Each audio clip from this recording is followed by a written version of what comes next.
Welcome to Podcast and Crew. Today with Spenner, Ryan Spenner. So I met him. Well, we're meeting him first time today. I actually got a call from Oli that he said he wanted someone on the podcast that had really good content and advice and tips and stuff. So, yeah, man, you want to share with them how you kind of met him and stuff? Made a little group message. Yeah. And I noticed you hit me back, and I was like, no, because I hit you on Instagram, and I was like, man, he's not gonna hit me back on Instagram. That's gonna take forever. So I was like, yo, Steve, I need somebody for this week. Okay, so that was a couple of days ago? That was that was a couple of days ago. Okay. Yeah. Okay, cool. That's what's up, man. All right, man. So thanks for coming by. Appreciate it. Maybe just let the listeners know kind of what do you do, who are you, and just so they can get familiar with your background and stuff like that. For sure. Thanks for having me. Yeah, I'm Ryan. I do content creation. I've been doing it for about a year now. Before that, I was working in the film industry, TV shows, commercials, all of that stuff. Transitioned to marketing, and now I'm doing content for clients and for myself, and I'm doing that for about a year and a half now. Yeah. Okay, nice. Yeah. So it's like content basically is it just social media or is it? Okay. Yes, yeah, social media content. So I'm doing, YouTube, short form stuff, all the shorts, TikTok, Reels, all that stuff. Yeah. Yeah, this seems to be a trend. What I notice is that there's like a movement to get basically film or video into like a monthly subscription kind of way. Not a subscription, but like, hey, I can get you 30 videos a month or kind of thing. Yeah, for sure. That seems to be the movement, right? I mean, that's what Matthew was telling us when he was here last. Yeah. Right? I mean, it's a big thing. I mean, a lot of people got these phones and they got everything, but they just don't know how to do it right. So you got to kind of, you got to get them. You got to guide them, yeah. I mean, once you're done with them, you just let them go and they fully train to do it themselves. I try to help them, train them to do it themselves. Gotcha. Because I feel like the hardest part is not like the editing and stuff. Like you can find an editor. It's knowing how to actually make compelling content. You know what I mean? So that's actually what I noticed with your content is that you present it well. And the way you speak it is very, like, it hooks me, you know what I mean? And sometimes I think that, like you're saying, that is very important. Like, if you don't know how to say it right and you don't know how to convey the message correctly, people will lose interest fast. Absolutely. And then that's what I noticed. Like, you have a good hook and stuff like that, and you know how to present it well. Sure. So what's your objective when you do content creation? Like, what is in your mind that your ultimate goal once you want to be, where you want to be with it? And what do you ultimately want to help people achieve? Yeah, for sure. So, like, right now, I'm making content for creatives that I wish that was there for me, basically. And I really just want to make the creative landscape a little bit more, I guess, better. Right. I feel like as we're going further into, YouTube and shorts and all that stuff's getting way more professional and the barrier to entry is getting way higher. So I'm just trying to help the people that actually have good content, that have good stuff to say, be able to tell that story in a better way, and then be able to tell my own story in a better way. Just leveling up as I go, So, that makes sense. Yeah. I noticed too that, like you're saying, the more we get access to this technology and better equipment and the cheaper it gets, it's almost like the right. I mean, the foundation is like, has to be this quality now, right? It can't be you know what I mean? Yeah. And just as a beginner, it's got to look amazing. Yeah. You have to look amazing. These days is crazy. Like I was talking to my boy, who got this the other podcast. Yeah. The Spanish one. Yeah. And I said, I took all the cameras down. Remember we're not that was funny. Name. It was like, I'm taking the cameras down and we're not shooting until we upgrade the system. He was shooting with these little Logitech ones. They're almost like action cams. Yeah. Right. So it has a whole app and system. He's still mad at me. And I'm like, bro, how can you be mad? I can't go back to record with those cameras. Well, remember when I actually told you about it? I said, you can't record podcasts with that. And you're like, it works. People just want to hear what you got to say. I'm with you on that 100%. But I mean, yeah, I'm with you. But when we were starting, that was the easiest way that we could get on like this. Right. There's no editing. It's just basically what I'm doing now. And just end, beginning, and call it a day. It's the mentality of just get started. You got to start where you can. Yeah. That's exactly what it was. Sure, it was like, boom, this is the way, this is quick. Quick $1,000, boom, we're starting. Exactly. Guess what those cameras are now? I wouldn't even know. eBay. You already said, is anyone interested? I keep getting hits. Everybody making offers. Because they already came out with a new camera, 4K. So, it's going so those are plummeting. Yeah. They're coming all the way down. You're not going to get nothing out of that. Okay. So I want to go to the next question. I was going to ask, so I saw a post of yours that was something about VR. Yeah. and where Mark Zuckerberg is developing his own VR headsets and stuff, and then basically he's taking on Apple, right? So I guess my question is like how will it affect filmmaking in a way? Like, where is it going to head towards? Because it seems like I know there's OpenAI Sora. We talked about that on the podcast. But how do you feel that VR may implement itself into filmmaking? Yeah, I feel like we haven't seen a lot of its capabilities in filmmaking yet, but I feel like it's bound to be a really immersive experience. And I think all it's going to take is one big filmmaker or one big creator to do something with that platform, and then it'll be something that, you know, people want to do everything with.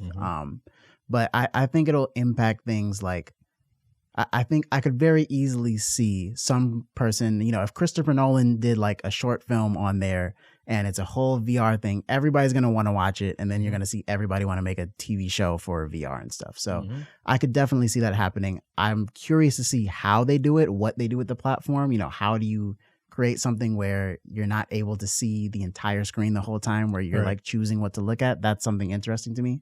But I am really curious to see what they do with it. You know, I can't say what they will, but I'm really curious about it, you know? Yeah, it kind of blows my mind in a way, because it's like what you're saying. It's almost like a 360 cam. Yeah. And you get to watch the movie from every angle. Yeah. You know, and ultimately, how do you really film something like that? Because you have to hide the lights. You have to hide all the gear and this, you know what I'm saying? So it's like, I think they use some of the AI stuff that we were talking about last week. That's the only way you That's can true, get rid yeah. of all the. you create the entire environment like a video game, and then you immerse yourself that way, where you don't have to worry about showing the gear. And I put that stuff on one day in the barbershop, and I got dizzy. Yeah. I can see Then that. I tried it at home sitting down, and I really enjoy the whole watching the movie and the big screen and all that good stuff. I'm thinking about jumping into one. I just don't know which one, but I'm not giving Apple $4,000 for one of those things. Oh, no. Bro. Yeah. I'm not doing that. That's not happening, bro. What do you think Mark is going to do different other than, you know, Apple did? That it significantly makes it cheaper and then makes one of people choose this over the other?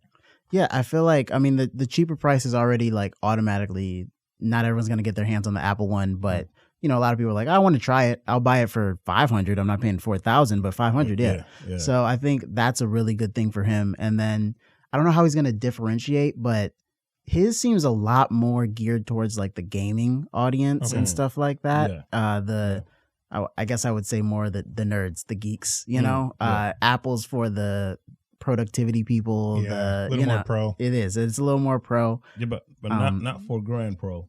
I agree with that. Get that, man. You know, my price point on that was $999.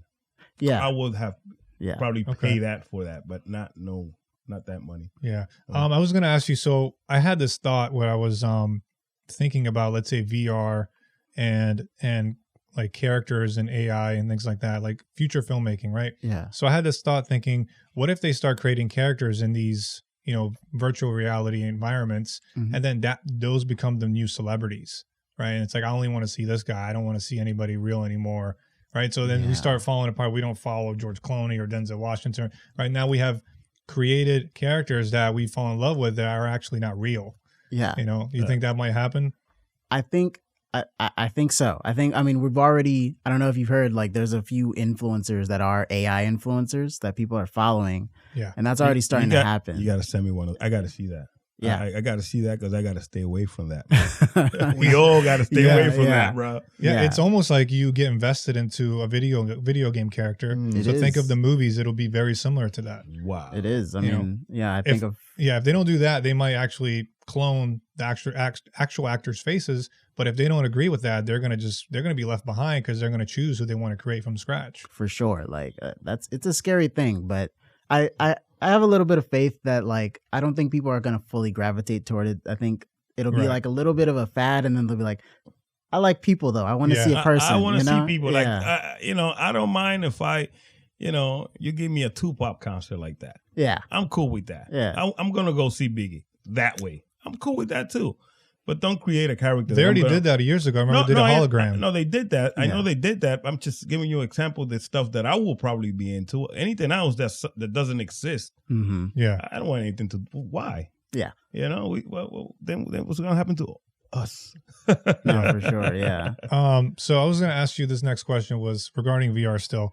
Like, if you were the initial inventor or concept creator of VR, like why would you create it? Where do you see the way it would be necessary in society or in arts and filmmaking and basically anything content creating? Yeah, that's a really interesting question. I feel like it's something, it makes everything way more immersive, of course. But also like I am interested in the capabilities of like if I, was in a 1-bedroom apartment, like studio apartment, I don't have the space to have like a super big computer setup, but if I have VR, I could do, a huge computer setup around me. I think that's something that's kind of being looked at now, but that's like not something that we see as much of. That is a real use for that type of technology where it's like, okay, I can have a full computer setup, like 8 monitors just because I have VR without buying 8 monitors. I think that's something that's more interesting in ways than some of like the gaming stuff, is how it can be utilized in like real life stuff like that. That's a very good answer. I didn't think of it that way. Yeah. I mean, if you can't fit it and you can virtually see, I've seen some guys like working on their cars. Did you see some of those videos? I haven't seen that. They were using the Vision Pros and they were working on their car, but they needed to watch a YouTube video while they were doing it. So essentially they put the goggles on, they can see what they're doing, and then they're hitting pause, play of the tutorial of how to fix something while they're doing it. That's dope. So in other words, they don't need dope. to keep running to the computer. They just had it with them right there hovering while they're working on the car. And then they're just watching it do it while they're watching it instead of running back to the phone or the car, touching, getting your hands dirty. It was interesting. So in that regard, it's kind of like, it's funny that it may work that way. You have monitors around your house. And, yeah, I could see that. That'd be really cool. Yeah, and it really opens up your mind to thinking what else can be, like how much more can we be visually, and sometimes it can be distracting. It could, yeah. I mean, I could even see like, in games when like you're lost on something and they highlight it, like they did something like that for instruction manuals where it's like, put this together like that. That'd be a cool use for it. They definitely, like when you play video games, there's a lot of those distractions. Like it's like how to do this, how to do that. They're flashing things at you on the screen, and you're like, I'm trying to actually play. Yeah, and you're giving me tutorials on what to do, and I can't see it. It only lasts like 5 seconds. So yeah. But yeah, man. So okay, so let's talk a little about all right. So we have content creation today, and I wanted to touch base on like being genuine in it, like being original. And what I tend to see is like someone who's, I guess, a trendsetter and puts it out there, and then everyone kind of follows it. And now it's like, how much more can you improve what's already out there, what's already trending? But which way do you think is the best way to approach this? Is it something to be genuine and make your own thing from scratch, or is it something to keep replicating of what's already popular? I think it's a perfect mixture in between. I think like you can definitely get a whole bunch of followers just copying other people's content, but it's not really a good long-term strategy. Like you'll get a bunch of followers, but they don't care about you. Like you could disappear and be replaced with anybody else. Yeah. But on the flip side, if you're just making whatever you want to make and there's like no rhyme or reason towards it, yeah, you can be like, I'm staying true to myself. But if it's like no one cares what you're talking about. So I think you got to kind of watch what other people are doing, see a little bit about the trends, and learn how to become like a good creator. That's kind of what I did. But then you got to add your own spin onto it. So like, I watched other creators and I'm like, okay, I see what they're doing. I like that. I'm going to try and make my videos a little bit like that, but I'm not going to fully copy them. I just see that that's a good way of maybe filming it, or I'll steal one thing from them. Like, oh, I like the way they put that animation in there. I'm not going to do anything, talk about the same thing they're talking about, but that was a cool animation. Let me add that to mine, So it's kind of a mixture in my opinion. Yeah, but that's where it draws a problem to me. Like whenever I want to come up with something, right, it's already been done, right? And that kind of puts a stop to me even starting, because I feel like I'm gonna, like I'm doing somebody else's stuff. I could be funny at times, right, and come up with my own stuff. That only comes around one time. Yeah. Right. And to recreate that, we were talking about that before starting. You have to shoot it and reshoot it and redo it. And sometimes you do it 10 times and you're not happy with it. And it might be good stuff, right? But then since we are used to seeing other people's stuff, we're more likely to jump on that and do it right away because we even like it. Yes. You understand what I'm saying? So that's why I'm like, damn, man. I come here and I do my little shorts, right? Stuff that I read, but I never seen somebody do it, but it gets hard like that. So But ultimately, what you're actually doing is, even though you're creating original content on what you're saying, the shorts and speaking and motivation is a taste of something that's not really original. You get what I'm saying? It is. It's that there's nothing really original. If you try to be too original, nobody really likes that, man. Yeah. You know, everything has already been made when it comes to this stuff, right?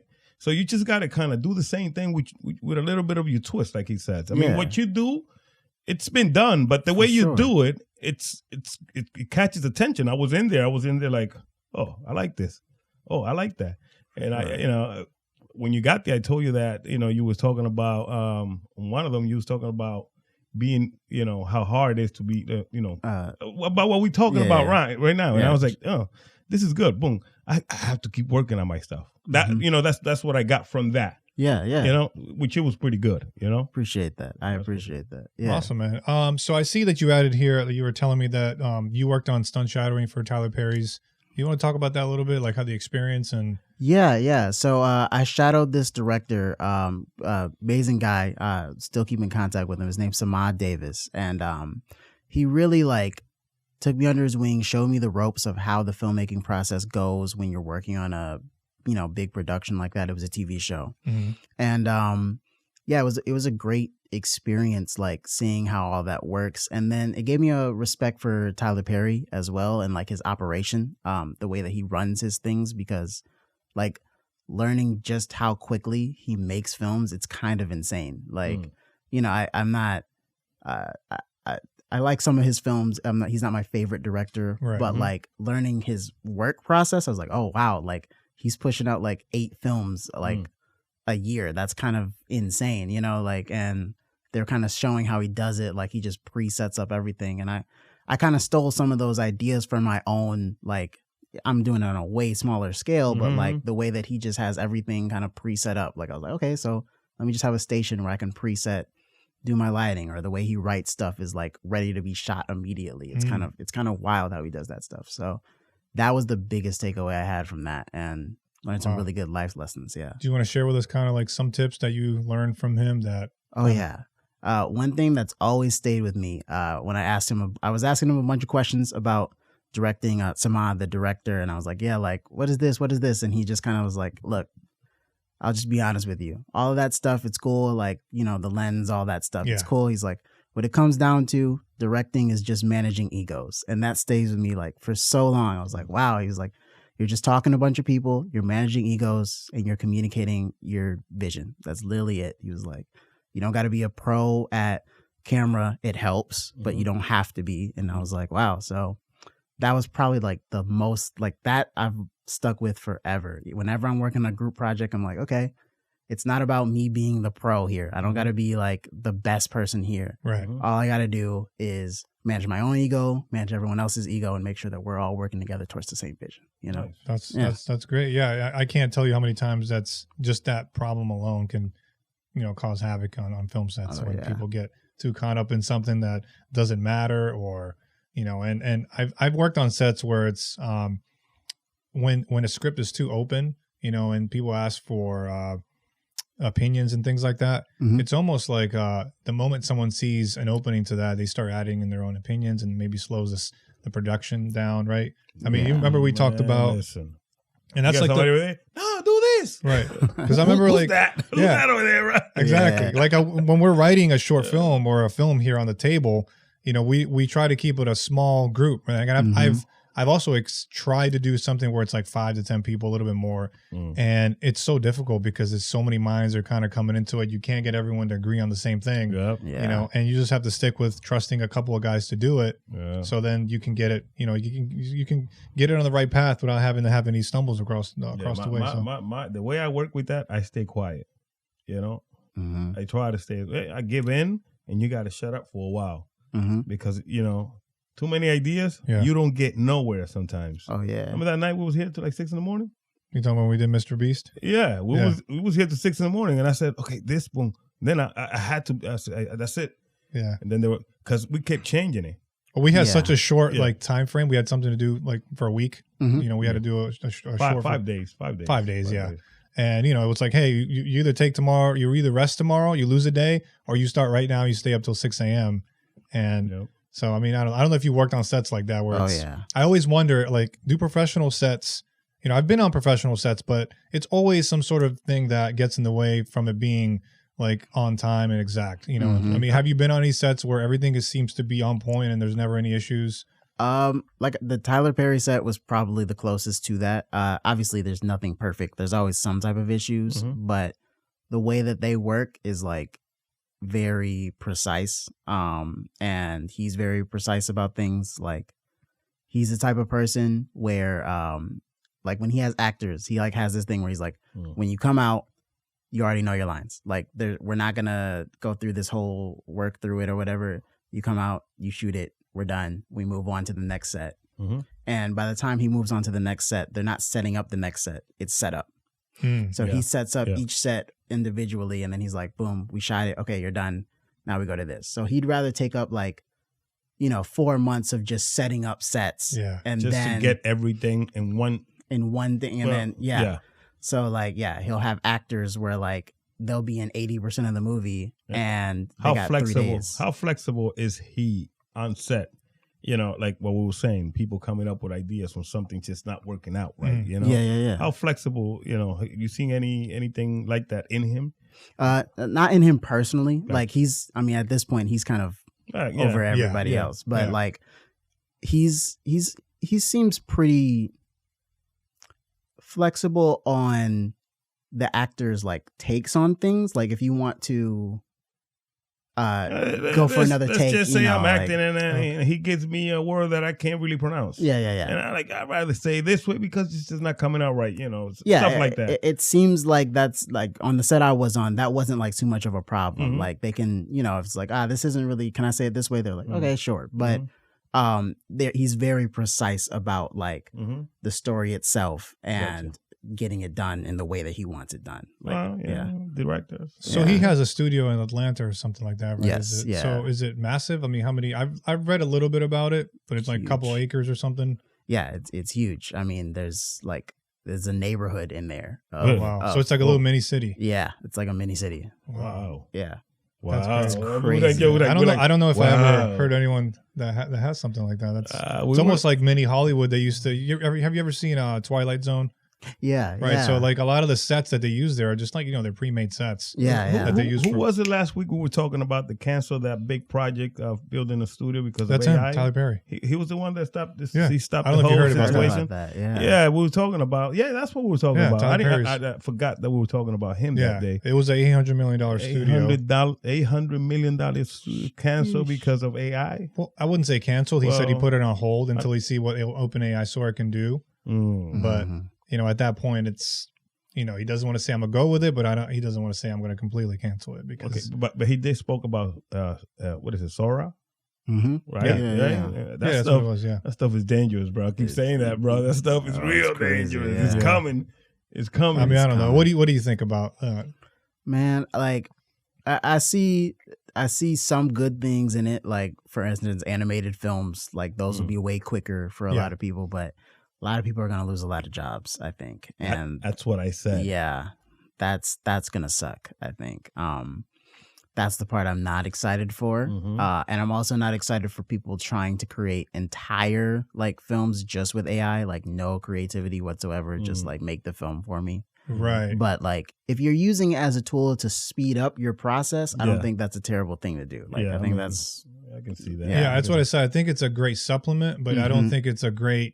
Because what happens is like, some of these apps that started coming out and they started taking some actors that, they would plug in videos of actors and they would recreate their faces. And then it was just like this weird gibberish where it would have all these like flickering things at different scenes.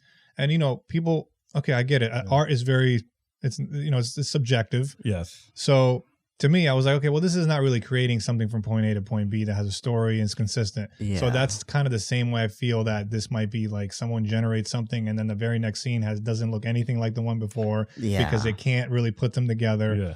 Right. So, I mean, I think in that way, people, like I said, they're going to be okay with that. And that's what's the problem with me is like, are we just being okay with it because, hey, that's just what it does and we have to be okay with it? That's just my personal opinion. I don't think, Yeah, I don't think they'll be okay with it. I feel like people are always like interested in stuff when it's a new technology, but then once it gets normalized, you got to get better with it. You know, like kind of like when YouTube first came around, like you just uploaded your cat, or if you were just playing any type of game, you didn't have to be funny or anything. They were just like, yeah, it's cool. I just like, it's cool that I can watch someone do anything. But as soon as now you have, you know, Mr. Beast spending $2 million on videos and stuff, and it's like, all right, now you got to up your game a I you know. YouTube has turned into basically a whole TV show. And I remember when it started in 2006, it was a couple of guys that I forgot, man. It was like 3 or 4 guys. You were what, 6? No, I said back in 2006 when YouTube opened up. Okay. Yeah. No, I'm not. I thought you said that young when it opened up. No, but I don't know. I think if they sold it to Google, will it still be successful as it is today? I don't know, because maybe Google is responsible for its success. They would have sold it to Google, would have been paying something for it. Trust me. Google would have started squeezing us even to watch it.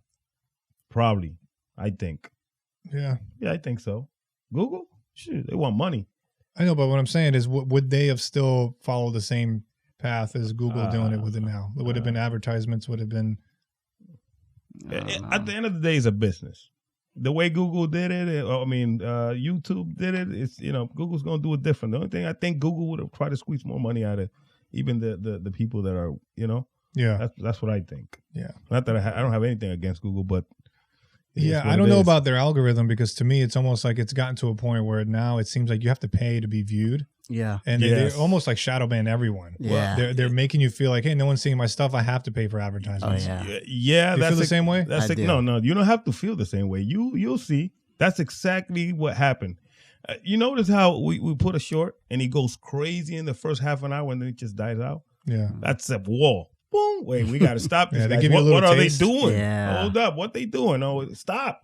I mean, I've seen some of your content. I'm like, and I'm watching it, and then I'm like, wow, it's only, you know, not as much. I would expect a lot more views, hundreds of thousands and things like that. I'm thinking the way you carry yourself and you explain what you're explaining, I'm like, wow, they're not really showing your stuff. Yeah. You know? Yeah. I mean, I think they do expect some level of like pay to play for sure. But I think like a lot of it, I've learned a little bit is also just the hooks I use and the topics I use. Like I feel like the videos that I don't expect to blow up are the ones that do end up going bigger than the ones I spend a lot of time on or something like that. That tends to be a trend. Like the ones you don't expect, right, Oli? I mean, how many of the ones that we like the iPhone stuff? I thought that was going to blow up, but it didn't. I kind of I've been telling. Well, every time we talk, I said, man, we got to keep it basic. We got to keep it as basic as possible. Yeah. Anybody can understand what you're saying. That's what it is. That's why I'm here always asking questions that I already know the answer in a simple way so you can break it down. So the people that are listening, everybody will get it. Yeah. You know, you have to do that. If you make it too exclusive, too professional, then we stuck. It's over. Oh, yeah. It's over. I was going to ask you, man, there seems to be a trend like where people are looking for social media influencers to give them advice to kind of excel their profession and succeed. And I see in the last couple of years, I mean, it's exploded with people trying to sell courses and, you know, trying to provide advice. So I guess, and I was thinking in my head, I wanted to ask you what you think is, I know some of the greats, they've always read best-selling authors and people who have like master classes that have people that we know about today that are famous and are prestigious and things like that. But we seems to still be gravitated towards social media influencers that may not be almost as experienced as them. What would you say?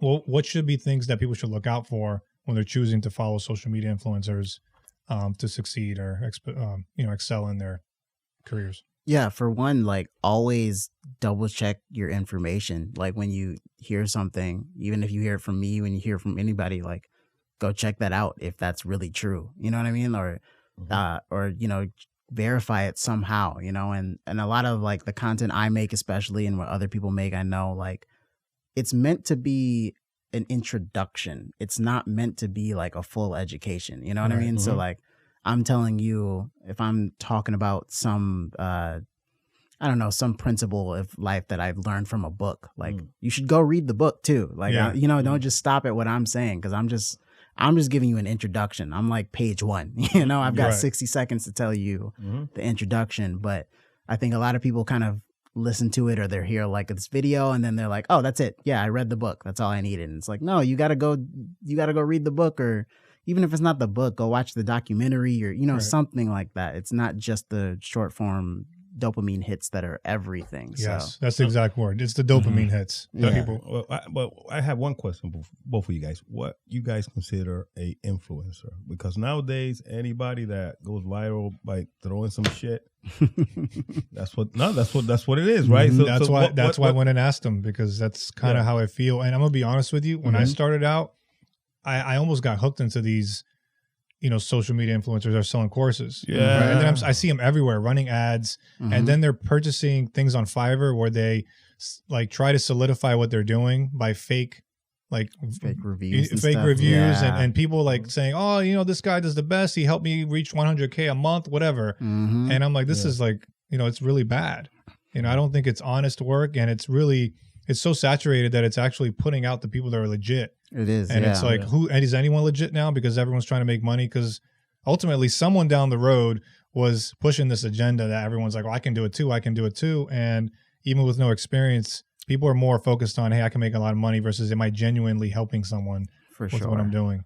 I found that the people who like actually have the best, if they have a course or anything, like the best product, like they're not hiding anything from you. They're not hiding a lot of stuff from you. So like, some of the people I follow, like, I don't know if you know Alex Hermosi or something like that. Like, Yeah, I think Matthew was talking about it last week. Yeah. Like he's pretty solid with his advice, but like he's not hiding advice from you. He's just like, yeah, this is what it is. Like, this is exactly what I'm telling you. I'm not really hiding anything. Yeah, I've got some other stuff to help you, but like you can do this all on your own. The other stuff is just maybe to accelerate you, And I think like the people that really, really are out there to like have a good business or that are out there to help for real, like they're not trying to hide a bunch of stuff from you. They might not give you everything because they don't have all the time to do that, but like they're not gonna like, yeah, you got to pay extra to know that secret, and it's not really a secret. It's something you could just Google, Right. So And it's almost like they catch you in a funnel where you keep like, okay, now I got to pay for this one. Now I gotta pay for that one. Everybody's at the very end. You always find out that they're trying to sell you something indirectly that's not theirs because they getting, sponsored by X, Y, Z. Hey, you got to push this stuff like that. Yeah. Well, it seems to be like a trend on not just like social media influencing, but it's almost like everything you try to purchase nowadays, right? So yeah, I don't know what was the last thing, but I remember I was working on a thumbnail for one of our videos, right? And I was looking for free stock images of like something that I can implement and put it in there. So anyways, I go to this website where it gives like stock images for free, and I click on it, and it literally drives you up to the point where you're going to click download, and then it sends you to this add to cart, $199. Yeah. And I'm like, just tell me up front so I don't have to go through all these loopholes and find out at the very end that it wasn't free. Yeah. Stuff like that. And that seems to be the trend across the board with everything. Yeah. It's like a funnel that gets you down to the bottom, say eventually you have to purchase. Well, here you have it. Everything is a lie. Don't download anything. It's not free. It's a freaking lie, bro. No, we're trying to give people awareness on what to look out for, because a lot of people, even I talked to some of my friends that say, I paid for this course $6,000 and here I am, but then they will tell them that, well, you didn't follow my steps exactly, and then so it's almost like these steps can be learned on Google, on YouTube and Google and stuff like that. For sure. Yeah, So. I've paid for courses and things like that. I've taken some terrible ones, and I've taken ones that were extremely helpful. That's and awesome. The ones that were terrible, they were always some person that was like you said, it was just like, oh, like, well, you're out. I guess you didn't do it all right. And the people that really cared, they were like, hey, I don't think you're doing this right. Let me help you, or you know what I mean, or like they were way more invested in like doing that because they realized, for one, it only helps them if I succeed too, and then for two, they like actually cared about their business not being a scam, Right. So exactly. That's good, man. So anything else you want to add, man? I mean, as far as like something general for people to take in. Normally we like to normally we like to close off the show with something like inspiring, but if you got anything else you want to add and that people should, know about.